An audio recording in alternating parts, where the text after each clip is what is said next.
The princess thought he was just an apprentice until Apex Predators retreated. Part 1. The golden spires of the Valari Palace reached toward the lavender sky like fingers grasping at heaven itself. And Princess Uravel Thanis stood at her balcony, watching the diplomatic vessels descend through the clouds below. She had seen many species arrive at her father's court over the years. But today marked something different. Today the humans were coming for the first time. And the entire palace buzzed with curious whispers about these strange newcomers from a distant death world. "Your Highness," her advisor called from the doorway. "The delegations have landed and your father requests your presence in the Grand Hall."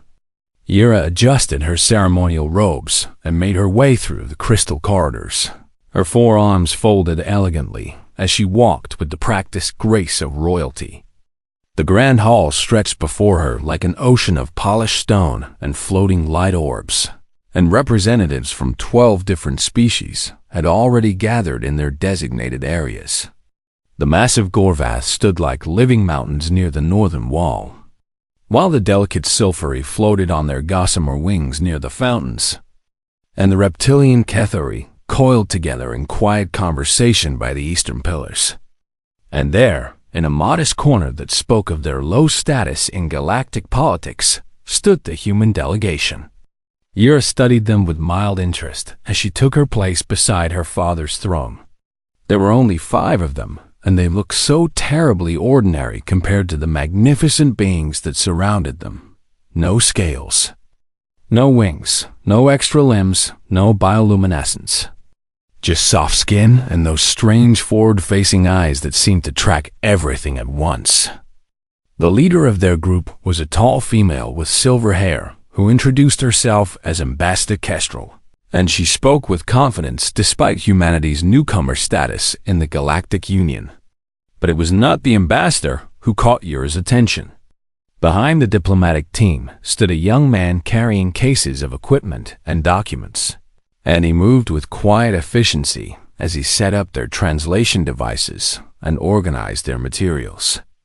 His black hair fell across his forehead as he worked, and his name tag identified him simply as Junho Park Cultural Liaison Assistant. An apprentice, Yura concluded, dismissing him from her thoughts almost immediately. The welcoming ceremony proceeded as expected, with her father delivering the traditional speech of unity and cooperation, and the various ambassadors responding with their own pledges of friendship and mutual benefit. The humans spoke well enough, but they had nothing of real value to offer, no advanced technology, no rare resources, no military might worth mentioning. "Curious creatures, aren't they?" whispered Lord Vethran, one of her father's senior advisors, as he leaned close to her ear. "They seem rather fragile," Yura replied, watching the human apprentice struggle slightly with a heavy case before finding his balance. "Indeed, Your Highness, they come from a death world," which sounds impressive until you realize they survived it through stubbornness rather than strength. "They are persistence hunters, I am told, which means they simply refused to die until their prey gave up from exhaustion." Yura found this mildly amusing. What a pathetic way to hunt. The formal reception gave way to a more casual mingling period, and Yura circulated among the guests with practiced diplomacy, exchanging pleasantries with the Gorvath war chief and discussing art with the Sylphari cultural minister. She noticed the human apprentice again as she passed near their delegation. He stood alone near a pillar, his eyes moving constantly across the room as if he was memorizing every face and every exit. And when his gaze met hers for a brief moment, something in those brown eyes made her pause. But then he looked away and returned to organizing datapads, and Yura shook off the strange feeling. "Ambassador Kestrel," Yura said, approaching the human leader, "I trust your journey was comfortable?" "Very much so, Your Highness," the ambassador replied with a warm smile. "And we are deeply honored to be included in this exchange program. It represents everything humanity hopes to achieve in the galactic community. My father believes in giving every species a chance to prove their worth," Yura said, and she meant it kindly, even though it came out somewhat condescending. The ambassador's smile remained fixed, but the apprentice behind her shifted almost imperceptibly. "I understand there is to be an expedition tomorrow," Ambassador Kestrel continued, "to your famous Royal Wilderness Reserve. My team is very excited to witness the natural wonders of Sci-Fi 4. "Yes, it is a tradition for visiting dignitaries," Yura explained. "The reserve contains the most magnificent and dangerous creatures our world has ever produced, kept alive as a testament to Valari's strength.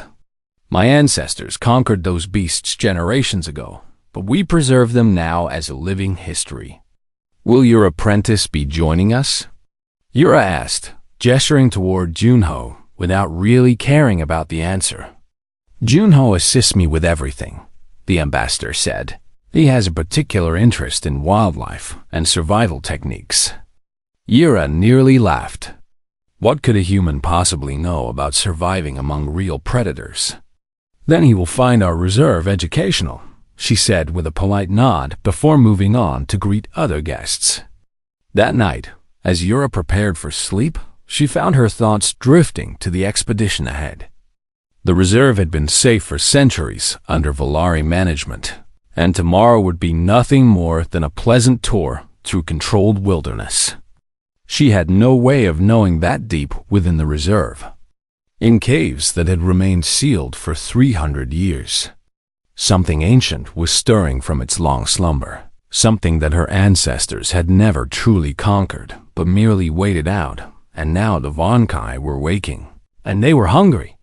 The lavender sky darkened to deep purple as the twin moons rose over the palace, and somewhere in the guest quarters, a human apprentice sat awake by his window, his eyes fixed on the distant tree line of the reserve, his instincts telling him something that his conscious mind could not yet name. Tomorrow would change everything, but tonight the princess slept peacefully, dreaming of power she did not yet understand. The princess thought he was just an apprentice until apex predators retreated. Part 2. The morning sun painted the Royal Wilderness Reserve in shades of gold and emerald as the diplomatic convoy glided through the outer gates, and Princess Yura stood at the front observation deck of the lead transport, her chest swelling with pride at the magnificent landscape before them. "This forest has existed for over 10,000 years, she announced to the gathered delegates, "and my ancestors were the first to walk beneath these ancient trees and claim dominion over every creature within." The Gorvath ambassador rumbled appreciatively, his massive form barely fitting in the transport's enlarged seating area, while the Silphery delegates hovered near the windows with their compound eyes reflecting the passing scenery. Yura noticed a human apprentice, Junho, sitting quietly in the back row, and unlike the other delegates who chatted and pointed at various sights, he seemed focused entirely on the forest itself. His eyes tracked the movement of branches, the flight patterns of birds, the spaces between the massive tree trunks. "Is the human frightened already?" Lord Vethran whispered with amusement. "We have barely entered the reserve. Perhaps Deathworld creatures are not so impressive after all." Yura replied softly, and several nearby courtiers chuckled at her wit. The convoy traveled deeper into the reserve, passing through valleys where bioluminescent flowers carpeted the ground and over bridges that spanned rivers, filled with serpentine creatures that the Valari called water dancers. Everything was beautiful and controlled, exactly as it had been for 3 centuries. They arrived at the ancient observation temple shortly before midday, and the structure rose from a clearing like a testament to Valari architectural genius, all sweeping arches and transparent walls that allowed visitors to observe the surrounding wilderness in perfect safety. "This temple was built by my great-great-grandmother," Yura explained as the delegates disembarked. "From here, she watched the last of the great hunts and declared the reserve a protected sanctuary." "Impressive," Ambassador Kestrel commented. "Humanity has similar conservation efforts, though none quite so grand." "You preserve your predators?" Yura asked, genuinely surprised. "We try to," the ambassador said. "We have learned that removing apex predators from an ecosystem causes more problems than it solves." Yura considered this perspective as she led the group into the temple, and servants had already prepared a magnificent feast in the main observation hall. Delegates spread out to admire the views and sample the exotic cuisine, while security personnel maintained their positions around the perimeter. It was during this relaxed moment that Junho approached the head of security, a decorated officer named Captain Velsorn. Yura was close enough to overhear their conversation, and she found herself listening with curiosity. "Captain," Junho said in a respectful tone, "I noticed some unusual signs in the forest during our approach. Broken branches at heights inconsistent with the documented wildlife. Several species of birds flying in distress patterns, and an absence of ground activity in the northeastern sector." Captain Velsorn looked down at the human with barely concealed disdain. "The reserve is monitored by over 200 automated systems. Human, if there were any anomalies, we would know." "I understand," Junho replied calmly, "but I wanted to mention it nonetheless." "Your concern is noted and dismissed," the captain said, turning his back on the apprentice. Yura stepped forward, unable to resist the opportunity. "Do humans always frighten so easily?" she asked with a teasing smile. "Our beasts are well documented and tracked. There is nothing in this forest that we do not control." Junho met her eyes, and again she felt that strange sensation she had experienced at the reception. Something in his gaze that seemed older and deeper than his young face suggested. "I meant no offense, Your Highness," he said quietly. "I simply observe what I observe." "And what do you observe?" Yura challenged. "Silence," Junho replied, "where there should be sound, and that usually means something has frightened the forest into hiding." Yura laughed, though the sound felt hollow even to her own ears. "You have quite the imagination for an apprentice. Perhaps you should write adventure stories instead of carrying Ambassador Kestrel's luggage." Junho did not argue or defend himself. He simply nodded respectfully and moved away. But Yura noticed that he positioned himself near the main entrance, and his eyes never stopped scanning the tree line. The feast continued, and the incident was quickly forgotten by everyone except the princess, who found her gaze returning to the human more often than she would have liked to admit. An hour passed in pleasant conversation and diplomatic pleasantries. Then 2 hours. The afternoon sun began its descent toward the horizon, and Captain Velsorn announced that the convoy would depart within 30 minutes. That was when the first roar echoed through the valley. Every conversation stopped. Every delegate turned toward the windows. Every security officer reached for their weapons. The roar came again, closer this time, and it was joined by another and another, until the very air seemed to vibrate with primal fury. Captain Velsorn's communicator erupted with frantic voices. "Captain, we have movement on all sensors, multiple large signatures approaching from the northeast. They match the profile of impossible. The Vornkai are supposed to be in hibernation." "How many?" the captain demanded. "At least 30, sir. They are coming fast." Princess Yura felt her blood turn to ice. She had grown up hearing stories of the Vornkai, the apex predators that had once ruled this forest before her ancestors drove them into the deep. Caves, massive six-legged hunters with armored hides that could deflect energy weapons.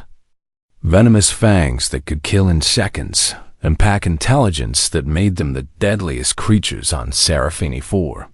They were supposed to be hibernating for another century. "Everyone stay calm," Captain Velsorn shouted. "Security teams, form a perimeter around the delegates. We are evacuating immediately." But even as he spoke, the first of the Vornkai emerged from the tree line, and Yura understood with terrible clarity that they were not going to reach the transports in time. The beast was enormous, 3 meters tall at the shoulder, with black scales that gleamed like polished obsidian and 6 eyes that burned with ancient hunger. And behind it came others, more than she could count, surrounding the temple like a living tide of death. And standing near the entrance, directly in the path of the approaching nightmare, was the human apprentice, and he was not running. The princess thought he was just an apprentice until apex predators retreated. Part 3. Chaos erupted in the observation temple as the Varnke surrounded the structure, and delegates screamed while security officers fired their weapons at the approaching predators. Energy bolts splashed harmlessly against armored hides, and the beasts kept coming with terrible patience. Princess Yura found herself pushed toward the center of the hall by her bodyguards, and all around her the greatest powers of the Galactic Union cowered in fear. The mighty Gorvath ambassador had lifted a stone pillar as an improvised weapon. The Silphery were pressed against the ceiling in desperate flight, and the Cathari hissed and rattled their defensive scales. "We cannot hold them," Captain Valsorn shouted into his communicator. "The transports are too far. We need aerial extraction now." But the response that came back was grim. Reinforcements were 20 minutes away, and the temple's defenses would not last 5. A massive Vornkai slammed against the eastern wall, and the transparent barrier cracked under the impact. Delegates screamed again as 2 more beasts joined the assault, and Yura realized with horrible certainty that the wall would not hold. "Your Highness, stay behind me," her lead bodyguard commanded, positioning himself between her and the cracking barrier. But then something happened that made everyone freeze. The lead Vornkai, the enormous, black-scaled beast that had first emerged from the forest, suddenly stopped its advance and turned its 6 eyes toward the main entrance. Other members of the pack followed its gaze, and the assault on the wall ceased as every predator focused on a single point. Yura pushed past her guards to see what had captured their attention, and her breath caught in her throat. Junho had walked through the main entrance and now stood alone in the open space between the temple and the pack. He carried no weapon, wore no armor, and showed no fear.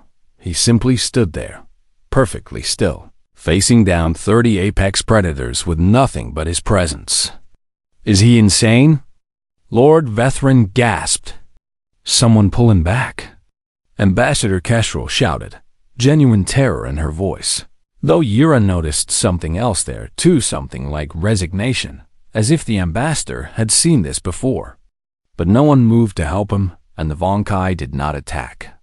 The lead predator approached Junho slowly, its massive head lowering until those 6 burning eyes were level with his 2.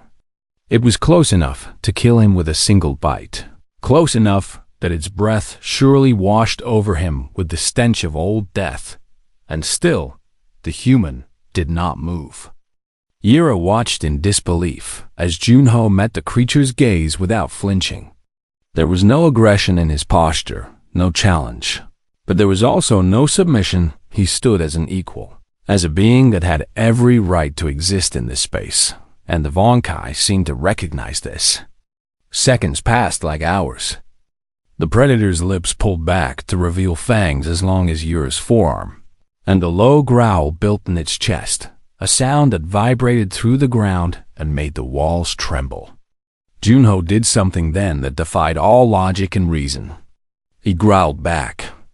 It was not loud, not theatrical, but it was unmistakably a response, a communication between predators in the oldest language that existed. The Vornkai's 6 eyes blinked in sequence, and something shifted in its posture. The aggression faded, replaced by something that looked almost like confusion, and then impossibly respect. The beast took a step backward, then another. The pack responded to their leader's retreat, and one by one the Vornkai began to withdraw, their eyes never leaving Junho as they melted back into the forest shadows. Within minutes, the clearing was empty except for the human who had faced them down. What just happened? The Gorvath ambassador rumbled, his voice shaking despite his massive size. Captain Valsorn stood frozen, his weapon hanging limply at his side. "Impossible," he whispered. "That is completely impossible." Junho turned and walked calmly back to the temple entrance, and his eyes found Princess Yura in the crowd. "Your Highness," he said, his voice steady and quiet, "we should evacuate now while they have withdrawn. They may return once they have processed what happened." Yura could not speak. She could only stare at this man she had dismissed as an insignificant apprentice, this human she had mocked for his caution, and she felt the foundations of everything she believed begin to crack. "How?" she finally managed. "How did you do that?" Junho considered the question for a moment. "I did not do anything, Your Highness. I simply showed them what I am." "And what are you?" Yura demanded. The human apprentice smiled, and there was something ancient in that expression, something that had been forged in the crucible of a death world over millions of years of evolution. "I am human," he said simply, "and we have been having conversations with predators since before we learned to speak." The evacuation proceeded in stunned silence, and every delegate kept their distance from Junho, as if he might turn that same terrible stillness on them. The Vonkai did not return, though their eyes could be seen watching from the shadows as the transports lifted into the sky. Yura sat across from Junho during the flight back, and she could not stop staring at him. He looked exactly as he had before, ordinary, unremarkable, forgettable. But now she knew better, and she wondered how she had ever been fooled. "You are not really an apprentice, are you?" she asked quietly. Junho glanced at Ambassador Kestrel, who nodded almost imperceptibly. "No, Your Highness," he admitted. "I am not." "Then what are you?" But Junho did not answer, and Yura understood that some truths would have to wait until they reached the safety of the palace.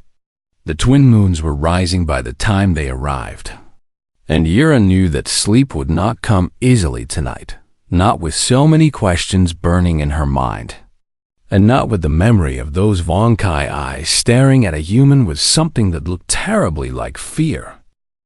The princess thought he was just an apprentice until Apex Predators retreated. Part 4. The palace was still buzzing with frantic activity when Princess Yura found Ambassador Kestrel in the diplomatic wing. And the human woman looked tired but unsurprised when the princess stormed into her quarters without announcement. "Your Highness," Ambassador Kestrel said calmly, "I wondered how long it would take you to come." "I want answers," Yura demanded, her forearms crossed tightly against her chest. "I want to know who that man really is and how he did what he did. 30 Vornkai retreated from a single human with no weapons. And you expect me to believe he's just a cultural liaison assistant?" The ambassador gestured to a chair. "Please sit.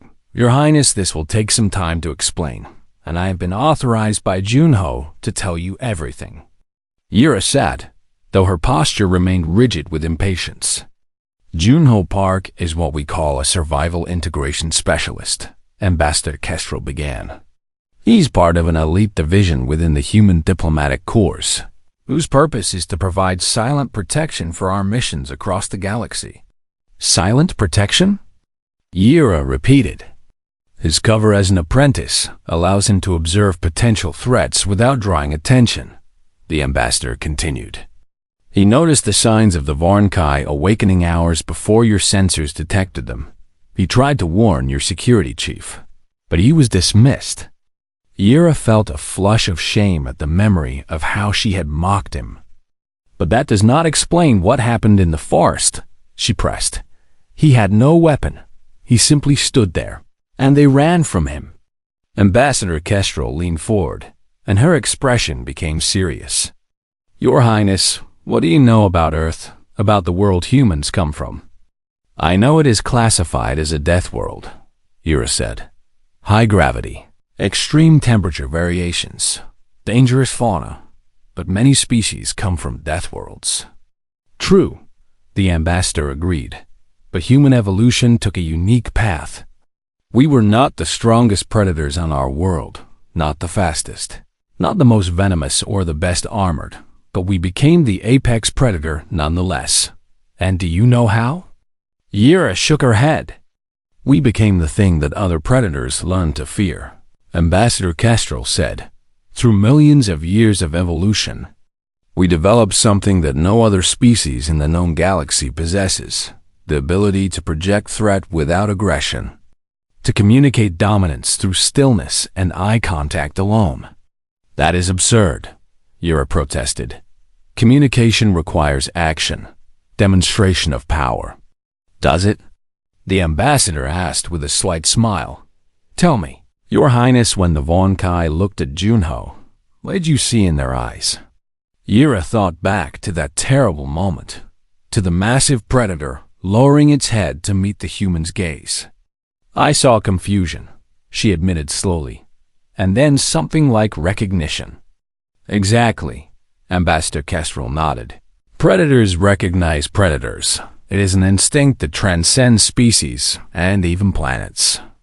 The Vornkai looked at Junho and saw something their ancient brains could not process, a creature that showed no fear, no aggression, no submission, just absolute certainty in its own existence. But Junho is not a predator, Yira argued. He is a person. He is both, the ambassador replied. All humans are both. We are the descendants of beings who learned to stare down lions and wolves and bears, who understood that running triggered the chase instinct but standing still created doubt. Our ancestors did not need to kill every predator they encountered. They just needed to make those predators question whether the fight was worth it. Yira sat in stunned silence as the implications washed over her. The Vornkai are intelligent hunters, Ambassador Kestrel continued. Intelligent enough to recognize when they are facing something they do not understand. Junho gave them no familiar signals, no prey behavior, no territorial challenge, nothing they could respond to with their normal instincts, and in the absence of understanding, they chose caution. He spoke to them, Yira remembered. He made a sound. He acknowledged them as fellow predators, the ambassador explained. He showed respect without submission. It is a very old form of communication that humans have used for thousands of years. And apparently, it translates across species better than we ever expected. Yira rose from her chair and walked to the window, her mind spinning with new understanding. All this time I thought humans were weak, she said quietly. I thought you survived your death world through stubbornness and luck. Many species make that mistake, Ambassador Kestrel said without judgment. We do not advertise our nature. It serves us better when others underestimate us. Where is he now? Yira asked. In the palace gardens, I believe he often seeks open spaces after intense situations. It helps him decompress. Yira left without another word, her feet carrying her through the crystal corridors with purpose she had not felt in years. She found Junho sitting on a stone bench near the central fountain, his eyes closed and his breathing slow and steady. The twin moons cast silver light across his features, and in that moment he looked neither dangerous nor harmless. He simply looked at peace. May I join you? Yira asked quietly. Junho opened his eyes and gestured to the space beside him. Of course, Your Highness. Yira sat, and for a long moment neither of them spoke. I owe you an apology, she finally said. I dismissed you, mocked you, ignored your warnings, and you saved my life anyway. I did my job, Junho replied simply. There is nothing to apologize for. There is everything to apologize for, Yira insisted. I was arrogant and blind. I thought I understood power because I was born into it. But today I learned that true power is something very different. Junho turned to look at her, and his eyes held no judgment, only gentle understanding. Will you teach me? Yira asked, surprising herself with the request. Not combat or weapons, I have instructors for those. I want to learn what you know, how to stand without fear, how to face the darkness without flinching. Junho considered her request for a long moment. That is not something that can be taught in a few lessons. Your Highness, it is a way of being. a relationship with yourself and the world around you. Then teach me that relationship, Yura said. I have lived my whole life behind walls and guards and the reputation of my ancestors. I want to know what it means to face danger with nothing but myself. Junho smiled, and for the first time Yura saw warmth in his expression. Very well, Your Highness, but I warn you, the lessons will not be comfortable. I am not looking for comfort, Yura replied. I am looking for truth. Above them, the twin moons continued their slow dance across the lavender sky. And somewhere in the distant forest, a pack of apex predators settled into uneasy sleep, their ancient dreams troubled by the memory of eyes that refused to look away. The princess thought he was just an apprentice, until apex predators retreated. Part 5. 1 month had passed since the incident at the observation temple, and the palace had changed in ways both subtle and profound. Or perhaps it was only Princess Yura who had changed, and the palace simply reflected her transformation.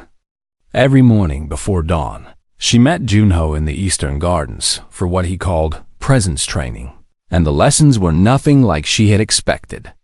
There was no combat, no meditation mantras, no mystical philosophy, just silence, stillness, and the gradual discovery of who she was beneath the titles and expectations. You are thinking too much, Junho said during their session. I can see it in your shoulders. They are tight with the weight of your thoughts. Yura opened her eyes and sighed. How do you stop thinking? You do not stop thinking, Junho explained. You simply stop letting your thoughts control your body. A predator thinks constantly about territory, about threats, about opportunity, but their body remains ready, unaffected by the noise in their mind. That sounds impossible, Yura admitted. It sounds impossible because you have spent your whole life being taught to perform, Junho said gently, to display your status through posture and gesture and expression. But true presence is not a performance. It is the opposite of performance. It is simply being what you are without apology or explanation. The lessons continued day after day, and gradually Yura began to understand what Junho meant.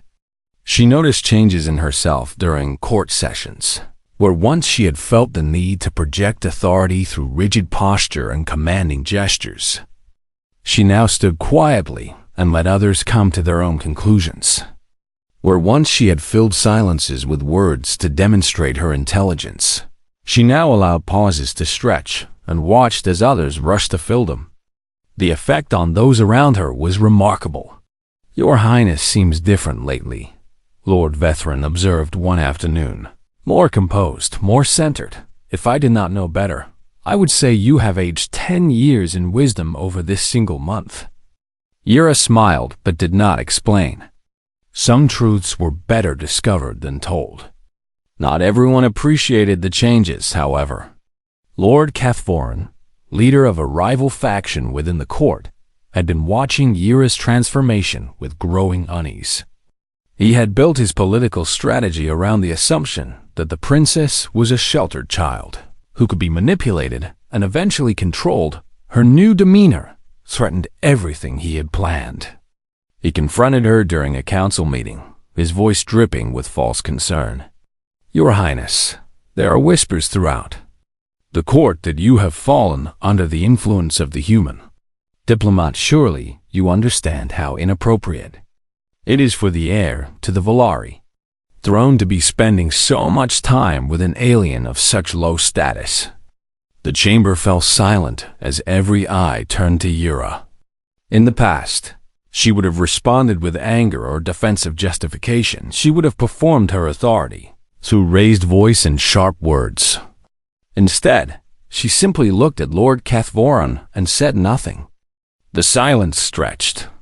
Lord Cathvorin shifted uncomfortably under her steady gaze. Your Highness, I am merely expressing the concerns of loyal subjects who— Thank you for your concern, Lord Cathvorin, Yura interrupted, her voice calm and quiet. I will take it under advisement. That was all. No argument, no defense, no display of power, just acknowledgement and dismissal. Lord Kethvorin opened his mouth to press further, but something in Yura's stillness made him hesitate. He looked into her eyes and found no fear, no uncertainty, no opening he could exploit, and without those familiar weaknesses, he did not know how to proceed. He sat down without another word, and the council moved on to other business. After the meeting, Junho found Yura in the gardens. "I watched from the gallery," he said. "You handled that well." "I did not handle it at all," Yura replied. "I simply was, and apparently that was enough." "It usually is," Junho agreed with a small smile. They walked together to the edge of the gardens, where the palace grounds met the distant tree line of the reserve. The forest stretched toward the horizon like a green ocean, and somewhere within its depths, the Vornkai continued their mysterious existence. "Your teaching assignment ends next week," Yura said, and there was something in her voice that might have been sadness. "Ambassador Kestrel says the delegation is being recalled to Earth." "Yes," Junho confirmed. "Humanity's formal introduction to the Galactic Union is complete. Other diplomats will handle the ongoing relationships." "Will I ever see you again?" Yura asked. Junho considered the question. "The galaxy is vast, Your Highness, but it has a way of bringing people together when they need each other. I would not rule out future encounters." Yura nodded, accepting his answer. "Then I have one final request before you go." "Name it." "Take me to the reserve," she said, "to the edge, where the Vornkai territory begins. I want to test what I have learned." Junho studied her for a long moment, and Yura met his gaze without flinching. "Very well," he agreed. They traveled to the reserve boundary as the sun began its descent, and Yura stood at the tree line with Junho a few steps behind her. The forest was alive with sounds: birds calling, insects humming, wind rustling through ancient leaves. But there was also something else, a weight in the air that spoke of watching eyes. A young Vornkai emerged from the shadows. It was smaller than the ones that had attacked the temple, probably an adolescent testing its boundaries. But it was still a predator, still deadly, still terrifying to any rational being. Yura felt her heart's racing, felt the ancient instinct to run screaming through every nerve in her body. But she did not run. She stood still, breath deep, and let herself simply be. The young Vornkai approached cautiously, its 6 eyes studying this strange creature that showed no fear. It circled her once, twice, its nostrils flaring as it tried to understand what it was facing. Yura watched it without aggression. Without submission, she acknowledged its existence as a fellow being, and she claimed her own right to exist in return. The Vornkai stopped directly in front of her, close enough that she could see the patterns in its scales and smell the wild musk of its breath. It lowered its head until its eyes were level with hers. For a moment that stretched into eternity, predator and princess regarded each other. Then the Vornkai dipped its head, not in submission but in acknowledgement, one being recognizing another, and it retreated into the forest shadows. Yura released a breath she had not realized she was holding, and she felt tears streaming down her face, not from fear, but from the overwhelming relief of discovering who she truly was. Junho stepped forward and placed a hand on her shoulder. "You did not need me to teach you anything, Your Highness. You only needed permission to stop performing." Yura laughed through her tears. "Is that what you tell all your students?" "Only the ones who were already predators," Junho replied. "They just needed to remember." As they walked back to the palace, the twin moons rose over the forest, and Yura understood that she would never be the same princess who had dismissed a human apprentice as insignificant. She had learned the oldest lesson humanity carried to the stars, that true power was not about displays or demonstrations, not about conquering or controlling. True power was knowing what you are and never needing to prove it.